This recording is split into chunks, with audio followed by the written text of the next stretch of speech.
Hi. അപ്പോ അടിപൊളി taste ഉള്ള ഒരു ഗാർലിക് റൈസ് റെഡിയാക്കിയാലോ?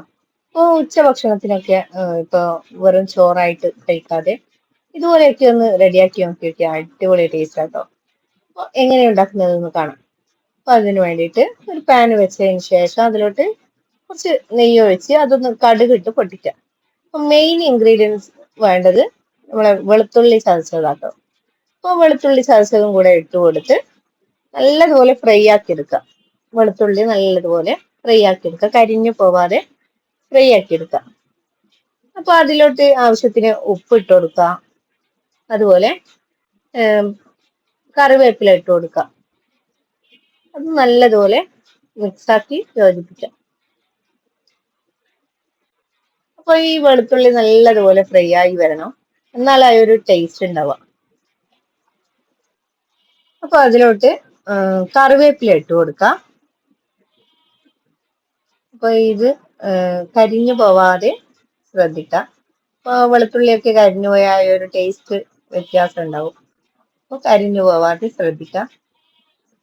അതുപോലെ മഞ്ഞൾപ്പൊടി, ആവശ്യത്തിന് മഞ്ഞൾപ്പൊടി ഇട്ട് കൊടുക്കാം. അപ്പൊ മഞ്ഞൾപ്പൊടി ഇട്ടതിന് ശേഷം അത് കരിഞ്ഞു പോവാതെ ശ്രദ്ധിക്കാം. ഫ്ലെയിം ഒന്ന് കുറച്ച് അതിലോട്ട് ചോറ് ഇട്ട് കൊടുക്കാം. ചോറ് ഇട്ട് കൊടുത്തതിന് ശേഷം നല്ലതുപോലെ ഈ ഒരു മസാലയൊക്കെ യോജിപ്പിച്ചെടുക്കാം. അപ്പൊ തക്കാളിയൊക്കെ വേണ്ടവർക്ക് ചെറുതായിട്ട് കട്ട് ചെയ്തിട്ടൊക്കെ ഇട്ട് കൊടുത്താൽ നല്ല അടിപൊളി ടേസ്റ്റ് ആട്ടോ. അപ്പോൾ തക്കാളി ഒന്നും ഇടാതെ വെറും വെളുത്തുള്ളി ചതച്ചത് മാത്രം ഇട്ടിട്ട് റെഡിയാക്കുന്നതാട്ടോ.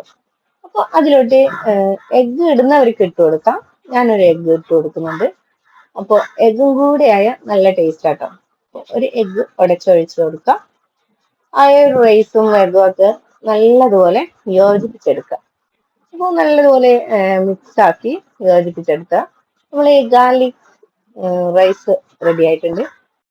അപ്പോ ലഞ്ച് ഒന്നും കഴിക്കാത്ത കുട്ടികളൊക്കെ ഉണ്ടാവില്ലേ, ഈ ചോറ് വേണ്ട വെറും ചോറായിട്ടെല്ലാം കഴിക്കാത്ത കുട്ടികൾ, അപ്പൊ അവർക്കൊക്കെ ഇതുപോലെയൊക്കെ ഒന്ന് റെഡിയാക്കി നോക്കിയ നല്ല ടേസ്റ്റ് ഉള്ള ഒരു റൈസ് ആട്ടോ ഇത്.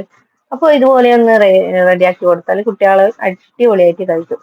അപ്പൊ അതിന്റെ കൂടെ ഉള്ളത് നല്ല അടിപൊളി ഒരു മത്തി മുട്ടയും പിന്നെ മത്തി ഫ്രൈയും, അതുപോലെ വറവിന് ചീര വറവാട്ടോ, ഒരു പപ്പടം, ഇതും കൂട്ടി അടിപൊളി ഒരു ഊണ്.